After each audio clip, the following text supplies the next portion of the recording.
नमस्कार बच्चों, आप सभी का स्वागत है आपके अपने YouTube चैनल होम साइंस में, जिसमें आज आप सभी देखने वाले हैं बीए प्रथम वर्ष और आपका सेकंड सेमेस्टर है। ठीक, प्रथम वर्ष है, सेकंड सेमेस्टर है और आप सबका पेपर क्या है? पेपर है बच्चों, आप सब याद रखना, पेपर है आपका वस्त्र विज्ञान एवं परिधान तथा पारिवारिक संसाधन प्रबंधन का परिचय। तो इसमें आपको introduction to clothing and textile and family resources के बारे में पढ़ना है। मैनेजमेंट है, ठीक, management very important topic. Okay, तो मैनेजमेंट बहुत इंपॉर्टेंट होता है आपके होम साइंस में। जैसा कि आप सबको पता है, क्लॉथिंग एंड टेक्सटाइल भी इम्पॉर्टेंट है, पर मैनेजमेंट भी बहुत ही इम्पॉर्टेंट है। तो आप मैनेजमेंट से, आज आप सभी का प्रश्न मैनेजमेंट से संबंधित है। ठीक, तो आज पारिवारिक आय एवं व्यय से क्या आप समझते हैं, फैमिली रिसोर्सेज क्या हैं, इसके बारे में पढ़ना है। ठीक, तो फैमिली रिसोर्सेज के बारे में पढ़ने वाले हैं। तो इससे पहले आप जो पहली बार जुड़े हैं, चैनल को सब्सक्राइब करें, वीडियो को अधिक से अधिक शेयर करें और लाइक करना बिल्कुल ना भूलें। ठीक, तो लाइक अवश्य किया करो। आप सब देखते तो काफ़ी लोग हो, पर लाइक नहीं करते हो, ऐसा क्यों करते हो? ऐसा नहीं करना चाहिए। आप से आपकी टीचर लाइक शेयर ही बोलती हैं, तो इतना तो कर सकते हो, लाइक शेयर सब्सक्राइब अवश्य किया करो। ठीक, तो आइए बढ़ते हैं, आज आपके प्रश्न के पास चलते हैं। तो आप सबको पता है इंट्रोडक्शन वगैरह ये सब पढ़ना ही है, इम्पॉर्टेंट है आपके टॉपिक के अकॉर्डिंग। ठीक, तो आपका सिलेबस जैसा है, आप सिलेबस में ही पढ़ते हैं फैमिली रिसोर्सेज मैनेजमेंट। तो फैमिली रिसोर्सेज मैनेजमेंट में आज आप जानेंगे पारिवारिक आय एवं व्यय से आप क्या समझते हैं। वेरी इंपॉर्टेंट क्वेश्चन, ये आपके पेपर में ज़रूर पूछा जाएगा। ओके, तो वेरी इंपॉर्टेंट टॉपिक भी है और इसके अनुसार आपका ये पेपर जो मैंने रखा है, ये प्रश्न रखा है, ये आपके पेपर में ज़रूर पूछा जाएगा, ये मैं 100% कहती हूँ। ठीक, तो आइए बढ़ते हैं, देखते हैं प्रश्न का आंसर। पारिवारिक आय एवं व्यय से आप क्या समझते हैं, बताइए। पारिवारिक आय होता है जो, उसके व्यय से आप क्या समझती हैं? तो पारिवारिक आय जो होता है बच्चों, पारिवारिक व्यवस्थापन के लिए आय और व्यय दो प्रमुख कारक होते हैं। ठीक, ये जो आय और व्यय हैं, ये दो प्रमुख कारक होते हैं। बहुत है, ये दो जो कारक होते हैं ये प्रमुख कारक होते हैं। ठीक, जिन परिवारों में व्यय आय की सीमा के अंदर किया जाता है, वे परिवार अधिक सुखी रहते हैं। ठीक, जिस परिवार में सीमा के अंदर अगर व्यय किया जा रहा है, खर्च किया जा रहा है, व्यय साधारण भाषा में जान लें, खर्च को हम व्यय कहते हैं। ठीक, अगर किसी भी परिवार में खर्च हम सीमा के अकॉर्डिंग रखते हैं, इससे ज़्यादा नहीं करते हैं अपने, तो फिजूल खर्च नहीं करते हैं, तो वो परिवार सुखी रहता है। ठीक, और उनके सामने 1 मिनट बच्चों, फिर क्या होता है बच्चों, और उनके सामने जो होता है सैकड़ों कठिनाइयाँ उत्पन्न ही नहीं होती, क्योंकि जो फिजूल खर्च ही नहीं करते तो उनके पास जो कठिनाइयाँ भी नहीं। अगर ड्रिंक करते हैं तो ड्रिंक से काफ़ी बीमारियाँ होती हैं, फिजूल खर्च कर रहे हैं, आपके पास इनकम कम है, फिर हेडेक, डिप्रेशन, ये सब क्या है, बीमारी बनती है और कठिनाइयाँ भी आती रहती हैं। ठीक, तो ये कठिनाइयाँ नहीं आती हैं आपके फिजूल खर्च से, तो फिजूल व्यय बिल्कुल ना किया करो आप सब भी। ठीक, इसके विपरीत जिन परिवारों में व्यय आय से अधिक होता है, वह परिवार सदैव कर्ज में डूबे रहते हैं। व्यय क्या होता है, जितना आप इनकम कर रहे हैं, जितना आप की कमाई है, उससे अधिक खर्च करेंगे तो क्या होगा, इससे सदैव खर्च में ही डूबे रहेंगे। ठीक, कर्ज होगा, आर्थिक कठिनाइयाँ भी होंगी, उनके संपूर्ण व्यक्तित्व को छिन्न भिन्न कर देती है। ठीक, ये जो कर्ज होता है एक व्यक्ति को काफ़ी हद तक बहुत डिप्रेस करती है। ठीक, और वो व्यक्ति जो कर्ज ले लेता है वो बहुत ही परेशान भी होता है, ये आप सबको पता है, क्योंकि आप सब भी किसी फैमिली का मेंबर हो। ठीक, ऐसे परिवारों में परिवार का मुखिया तथा अन्य पारिवारिक सदस्य दुखी तथा परेशान रहते हैं। ठीक, इसके साथ जो व्यय करता है, जो कर्ज लेता है, उसके साथ साथ और भी व्यक्ति दुखी रहते हैं, परिवार के सभी सदस्य परेशान होते हैं। ठीक, आय क्या है, आइए जानते हैं।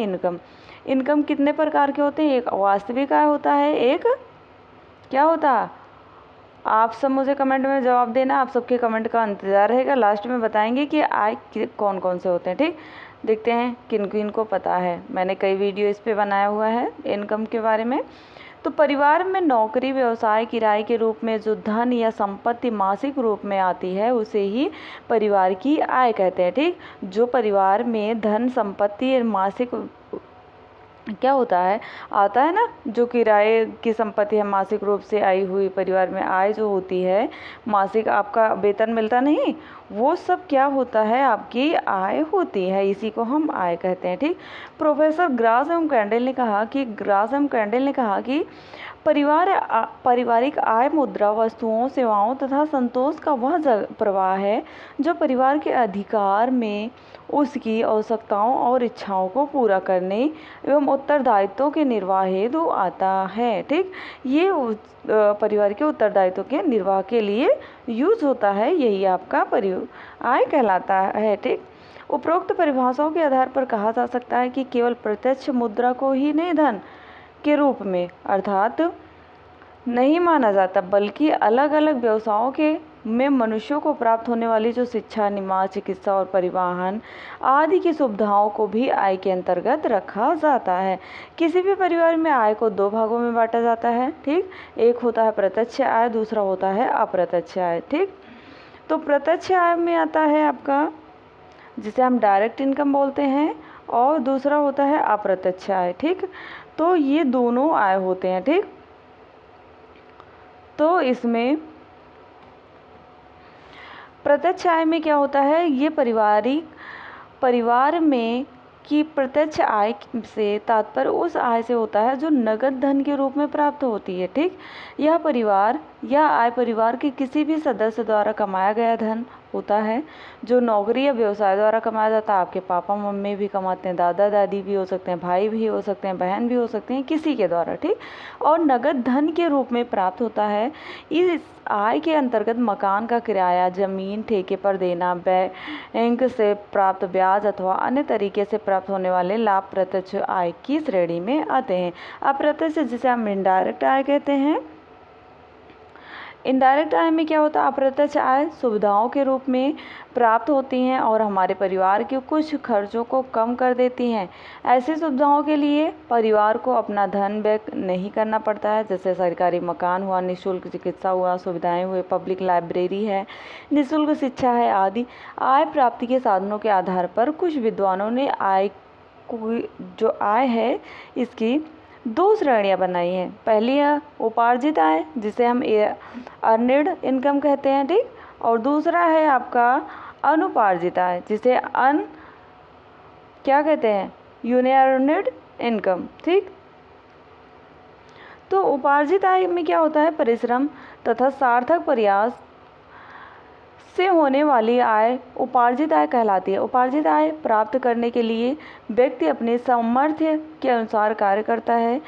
इस आय को अर्जित करने में व्यक्ति की योग्यता भी प्रभाव डालती है, जैसे कुछ व्यक्ति व्यवसाय करते हैं और कुछ व्यक्ति नौकरी करते हैं।